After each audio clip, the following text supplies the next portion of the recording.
And things that pertain to Princeton will interject as we kind of go along. And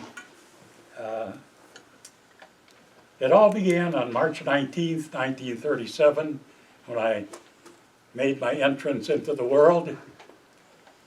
I think all of you, or most of you, know the picture of Doc Miller. Some of you might know him as Dr. Mueller, but it's in the museum. I don't know if they actually do bounce a baby on a butt to make him cry, or if they do, he's the one that did it to me. And here is the receipt that I wrote out to my dad for bringing me into the world. What did you cost him? Pardon me? What did you cost him? How much did you cost? $25, and then a $2 discount, because I think if I remember right, my dad helped administer a little bit of anesthetic or something. I was born at home. I was not born in the hospital. Okay. So, anybody wants to look at that later, you're welcome to look at it, but look with your eyes and not with your hands, because it's pretty brittle.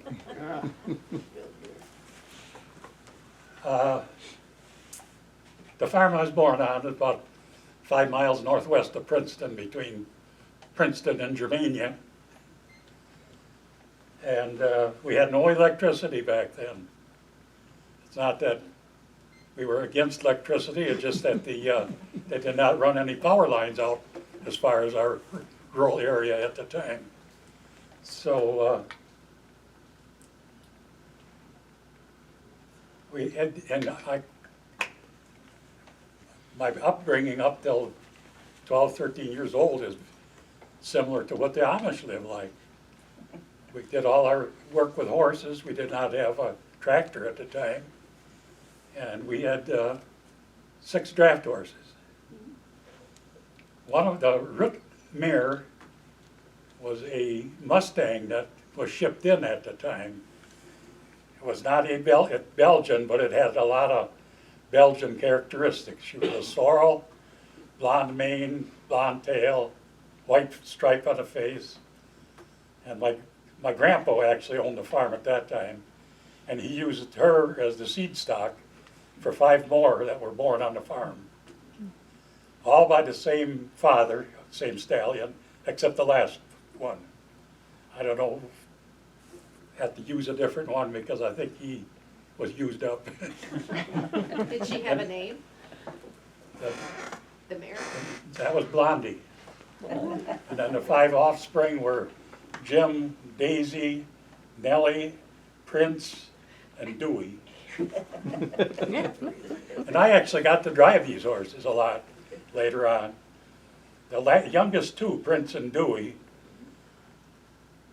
walked a lot faster than the other horses. The others were plugs. These guys stepped out a little better, could get things accomplished faster. So during that time, my father's parents lived in the house with us. So they were more or less our babysitters. And Mom helped Dad quite a bit out around the farm. Due to that fact, up until I was probably 4 years old or better, I always spoke Polish. I didn't really start picking up English till just before I started going to school. And I started school at the age of 5, directly into 1st grade. There was no kindergarten. And it was a 1-room country school that was on the corner of our property. And that school was named Sunnyside School. Went there for 2 years. And the enrollment dropped down to, I think, 8 people or something like that. So then they merged with another school, which is close to where I live now, Sullivan School. And I went there for 2 more years. Now those 2 school buildings are in Princeton right now.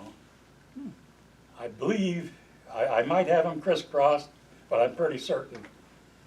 Sunnyside School was moved on to River Road, and the Clavine family lives in it. And Sullivan School would be on Harris Street, on one of the streets that goes up the hill. And Henry Bednarek lived in it. I don't know who, I don't believe he was the one that bought it and moved it, but I think he bought it. But both of those buildings are still standing. Then, let's see, back then there were no snow days either. Snow days, sleet, there was school. And this first school was only a quarter mile away from our house, so I walked on the deep snow uphill both ways and all of that.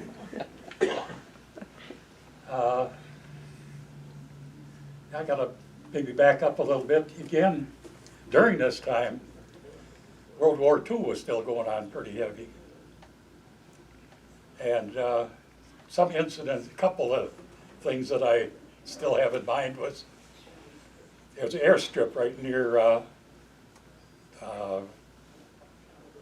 what's the military camp? By Sparta. Camp McCoy. And I think right beside it is an airstrip. Anyway, at that time they did a lot of training.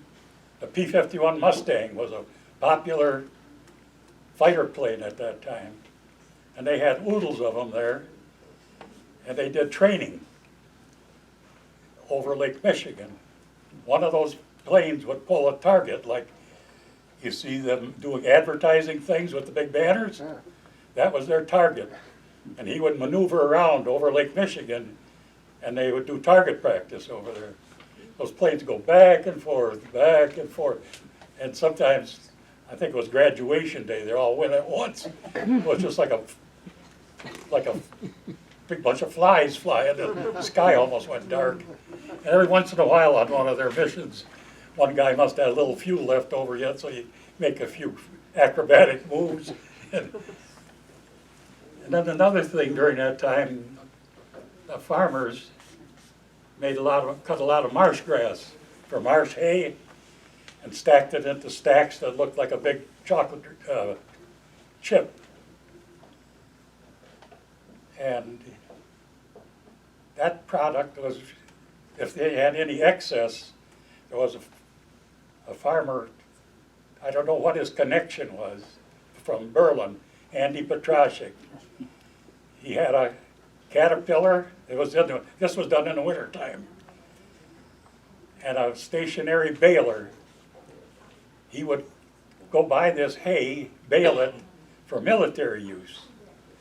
Back then, there was no packing peanuts and stuff like that. Stuff was shipped in wooden crates, and they used this marsh grass to stuff in there as a shipping agent. Did they do that around here, huh? Didn't you say they did that out on the marsh there? Yes, they did. I can remember. Oh, and as they baled that, it was a wire-tied baler. He made them as tight as they could. They were heavy, but I was too young to handle them, so that was a plus. But the farmers had to, they loaded these bales on a hay wagon, probably with a sleigh under it rather than a wheeled wagon. And they hauled these bales out right beside a road. And then a semi came and picked them up and took them to wherever they were going to be used.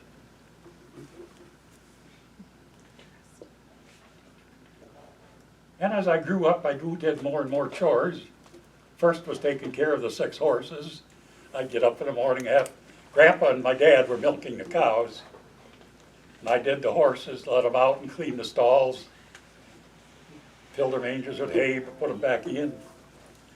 And I think slowly I took on more feeding the calves, and eventually I think Grandpa aged out of milking and I aged into it. So I was actually milked the cows too. We only had room for 16, so we never had any more than that.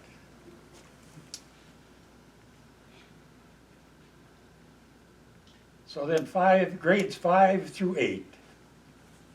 I went to St. John's School, which was in the church basement. 3 rooms. And I can remember now the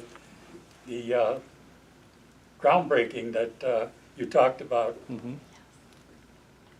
I can remember this Otto Manthe working, tilling those fields.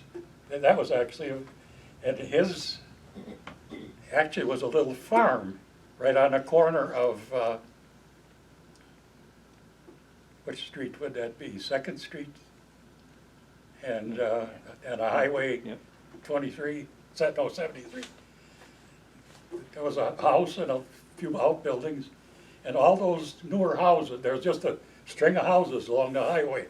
Where those newer houses are, back there, it was all field for him. There was another farm on Harris Street.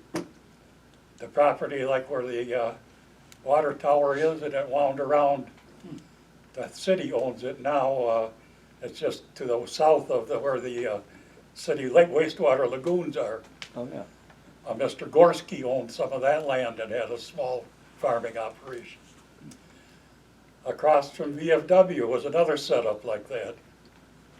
The farmer used to, had land out on Farmer Street. I don't remember where the land was, but I can remember him driving his horses to go work his land on Farmer Street. And then we get to out of the 8th grade and into high school.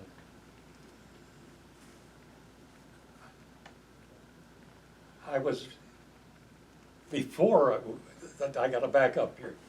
I came within a smidgen of having to go to Montello High School. The school district border was way closer to Princeton. I think the Marquette County line was actually the boundary, but there were many farmers and people that lived beyond that did their business, went to church and so on in Princeton rather than Montello. And there was a procedure they had to go through. I think they had county school committees, if I remember it. And my father was very active in getting that property annexed to the Princeton School District. Whatever strings they had to pull, they did it. And then Thanksgiving, my father got to be a school board member then. I was walking out of school the other day and they have a plaque there and I saw your father's names on that plaque. He was instrumental Yeah. in getting this high school, well, not closed, but him, Mike Lehner's dad, Ed Mavis, Clarence Hilke was the city clerk. And let's see, who else? Oh, Ernest Kukuski. He had this little farm and veggie stand, which I think Kimball Soda kind of assumed Oh, that. yeah. But Ernie's was closer to town. But anyway, those were the 5 school board members that were responsible for getting the new school built. Now they've added on to this new school a couple of times since then, at least. Yeah. But the thought was at first, where the laundromat is and so on, they were going to buy that property and just build an annex there. And they squashed that right away. They just, it was time for a new school. But I went through school on the Triangle here. Oh, did you? Okay. I never went to the new school. Never went to the, okay.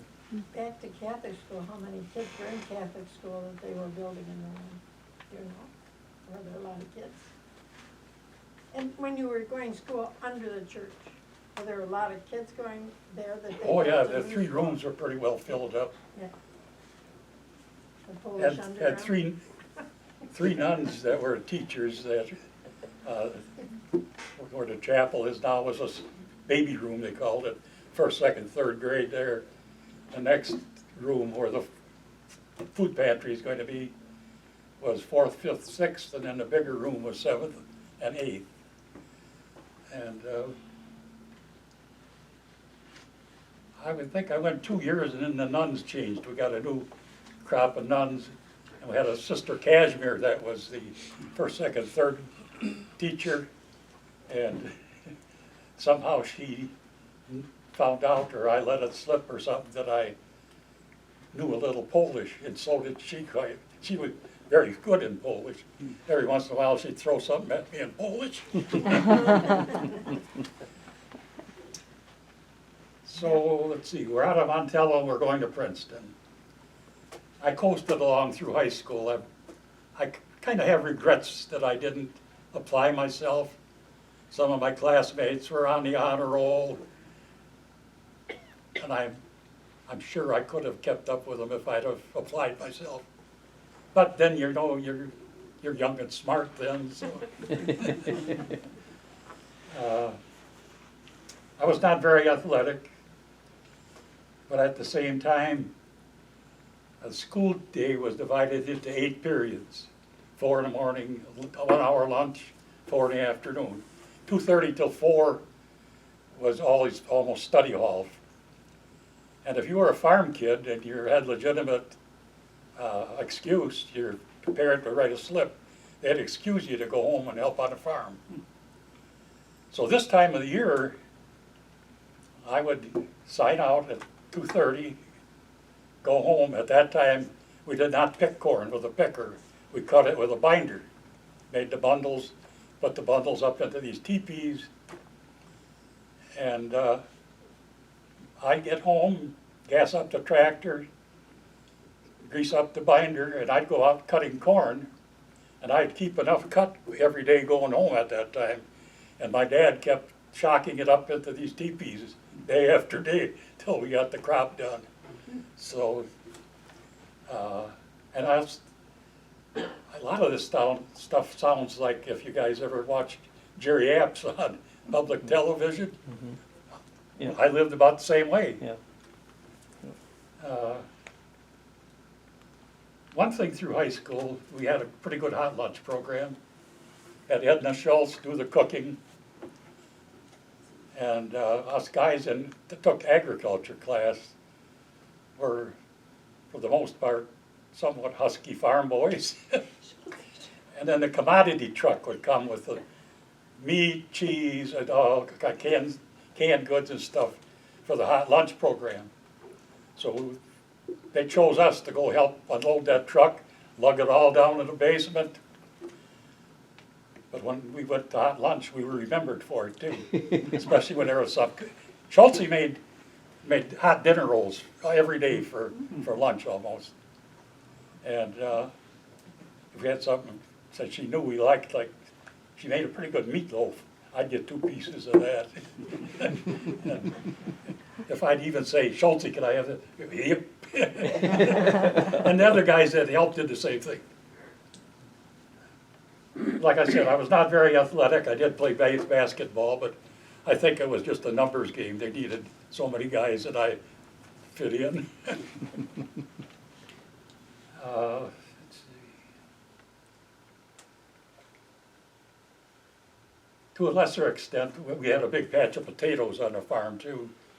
So my grandma and grandpa Ruzek from my mother's side came, and my mom and dad would go dig all day.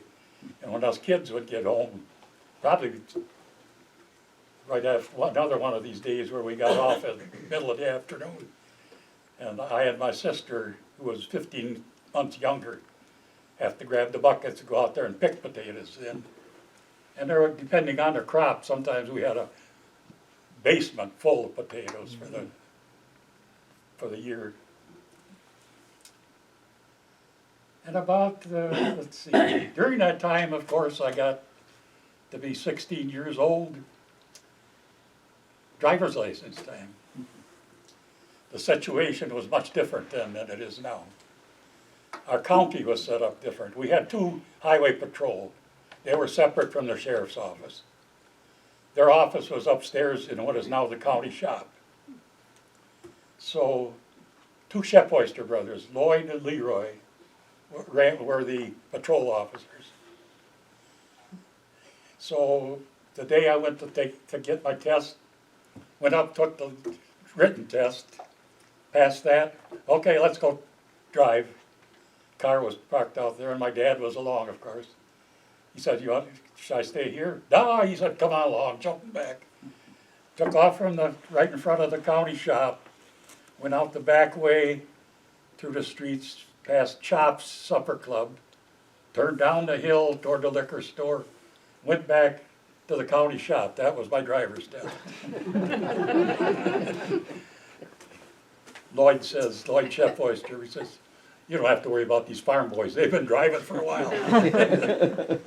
He says, the girls, sometimes they can be a little hairy. Well, these gals these gals can drive a stick shift. I brought them up right. I should introduce them. My first one is my daughter Eileen. Behind her is daughter Kathy. And behind Kathy is daughter Annie. So I got to keep things kind of straight. I don't care and embellish them too much tonight because I'm subject to get corrected. Okay, living on the farm during that time. You see these big shelves of canned goods, exactly like our basement was. Strawberries, tomatoes, cucumbers, green beans. Peas and carrots, we acquired them a little differently. I had two uncles that farmed off, one in the Fox Lake area, one in the Waupun area. One in the Waupun area grew peas. He let us know when it was harvest day, and although they didn't harvest them like they do now, they had the old viners out in the country with the stinky stack of silage and stuff. So they hauled my uncle's peas in to get vined and shelled out, and we got a big wash tub full, and soon you couldn't wait with them long because especially if it was quite warm out, they'd sour right away. So we head home, and there we go to the old well, hand pump, cold water on them, and start cleaning them. But you had to keep them cold as much as you could. And Mom was busy canning them, and my other uncle Hank grew sweet corn. So a few times we'd go and get a few burlap sacks full of sweet corn. That wasn't such a big hurry, but that was our source for the sweet corn, to can that. Kraut, there was years that we grew it, and later on we quit growing it because they could get it cheaper at the cattle fair. One guy in particular came from Partyville, I think it was Dates was his last name. I don't remember his first name. Paul Dates. He come with a big truckload of cabbage, and Dad would get a few burlap sacks full, and had the old kraut cutter, the box with a knife, and then big earthen crocks. Dad would like to throw a couple of carrots and apples in there even to pickle along with the sauerkraut. And of course, then there was peaches. That came from Swed's store. That was the motto, that was the place to go for peaches. And at that time, now everybody's looking for Georgia peaches or Michigan. At that time, it was Colorado peaches. They were in the narrow wooden box about that high, only maybe 2 layers of them. So depending how much you wanted, I don't know what the measure would have been, maybe a quarter bushel, I don't know. So I don't know if they got 1 or 2 boxes. Those got canned up. Cherries, I think that was also a Swed store thing. They came, the ones we got anyway, came in a 30-pound tin, frozen, with sugar on them already, ready to process and can them at home. And pears, as I recall it, my dad had kind of a standing order with somebody that had pears by Marquezan, and every year we'd get, I think, a bushel of pears. Butchering animals, that was a wintertime thing for the most part. We butchered them at home. I don't know if it was, we could have taken them at that time to, well, first, let's see, it was Prisky's locker plant, then it became Pulvermacher's. But it was an excuse for my dad and a neighbor or two to get together and maybe have a little refreshment and butcher the beef and then quart it up and then haul the quarters in to get processed at the meat process at Pulvermacher's. Was that before your? But earlier than that, Did they get together at Don's or Pie Alley? I had the Uncle Hank that I said got the sweet corn for us, and my Uncle Leo were butchers. When they went to high school here, they worked at Mego's meat market after school. That's where they got their apprenticeship in, and they were both butchers. And when they got out of service, that was in the wintertime, they were served during the Second World War, and that was just butchering time. So we butchered, I'm sure there was a butchered beef and 2 or 3 hogs, and they wanted to brush up on their skills, so they were curing the bacons, the hams, making sausages of all kinds. We had the smokehouse back at the house. I can remember these earthen crocks with brine. They had their salameters in there, checking the salinity of their brine and stuff, and baking the meat, stuffing the sausage, and we ate pretty good that winter. The summer sausage was, I don't even know the recipe, but actually it dried. They hung it up in the attic, and most people, or a lot of people probably would have thought it was safe to eat the summertime. The outside was covered with mold, but you pull that casing off and it was perfect inside. It was dried somewhat though. You might tell them Oh, yeah. your connection to Uncle Hank. But about your runner, your relative that was in the Olympics, you know. Oh. Yeah, speaking of Uncle Hank. Yeah. If all of you know of, or most of you, or if you watched the Olympics, Kenny Bednarek was got a silver in the 200. Hank Bednarek would have been, this Henry that had the sweet corn, would have been his grandpa. Oh. So Kenny is my cousin. So the Bednareks are hooray for Kenny, and a lot of other people. Oh, and another method of preserving the meat was they'd cut, like the pork chops would get cut up, they'd fry them down somewhat. They would render the lard from these pigs and put that in earthen crocks, put a layer of lard, put the fried down pork chops in there, another layer of lard, and that would seal it off and preserve it. So that was another way of preserving the meat without any freezers or electricity and stuff. And another way, we canned a lot of chicken, also quite a bit of beef. I can remember chicken being in glass jars. But I can also remember we had a canning machine for tin cans. It stood about that high, and Dad would clamp it on to a kitchen chair. And I think the hardware stores actually carried the tin cans and the lids. It was kind of I wish that we would have saved that, because later on I worked in a canning industry, and that would have been very interesting. But as I recall it, you'd fill the can and put the lid on it, put it in that machine, pull one lever, and that would raise it up, and the chuck would get into that cover and hold it steady. Then you turn a crank, which would revolve the can, and there was another lever with 2 different rollers on it. One is called a first operation, where to make that cover hook a little bit. You turn it, get that hook made. Then you pull that lever back, and another roller comes in contact with the seam, and you crank it some more, and that crimps it and seals it up. And then, of course, these cans had to get processed. We had a big copper boiler with some wooden racks. And one rack would sit at the bottom. You put a layer of cans in there, another rack, and another layer of cans, and then fill it with water and cook it. We never had a pressure cooker, which maybe we were lucky, or maybe you don't really need it, I don't know, but our family's all alive. It was all water processed, hot water bath.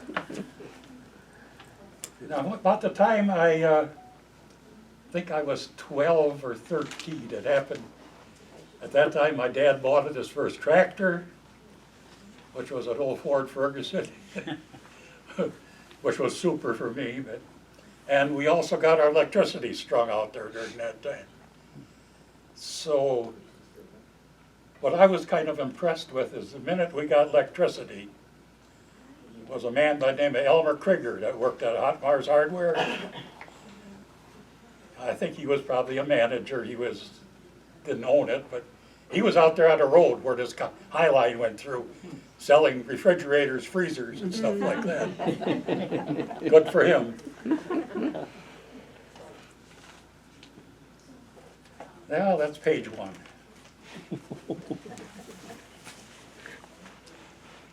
Then I put this together. I didn't realize what a hard job I had to actually hold a job. Uh-oh. I graduated in 1954 when jobs were scarce. My first job worked out by Budson for a muck farmer. It was in the wintertime, sorting onions for Herb Scheller. Had a big warehouse full of onions, and had a crew of us there. Guy was actually with a shovel, shoveled them on a conveyor. They'd come across the sorting table, and then we were bagging them up, and they were shipped out in these 50-pound mesh bags. And we had to pick the bad stuff out of the good stuff. It was similar to at a canning factory where you pick the good stuff, bad stuff out of the good. That was my first job. There were a lot of people by the name of Day that lived out that way. I think there were 3 of them on the crew. I think there was Henry Day. He was older, probably the age I am right now. He was a good, sturdy man. He would do nothing but shovel them onions all day. He was the starting man. And Chester Day, what was the other day? Anyway, he complained that he had a hernia all the time, needed medication. He had a wine bottle in his car. Then that went through pretty much through the winter after I was out of high school. So then my second job was a guy in Princeton had an egg business, Howie Moldenhauer. Needed somebody, his business expanded, that he could use somebody to go farm to farm, pick up eggs. At that time, every farmer had a flock of eggs, a flock of chickens, and pick up the extra eggs that they would produce. And he had a contract with people in Chicago.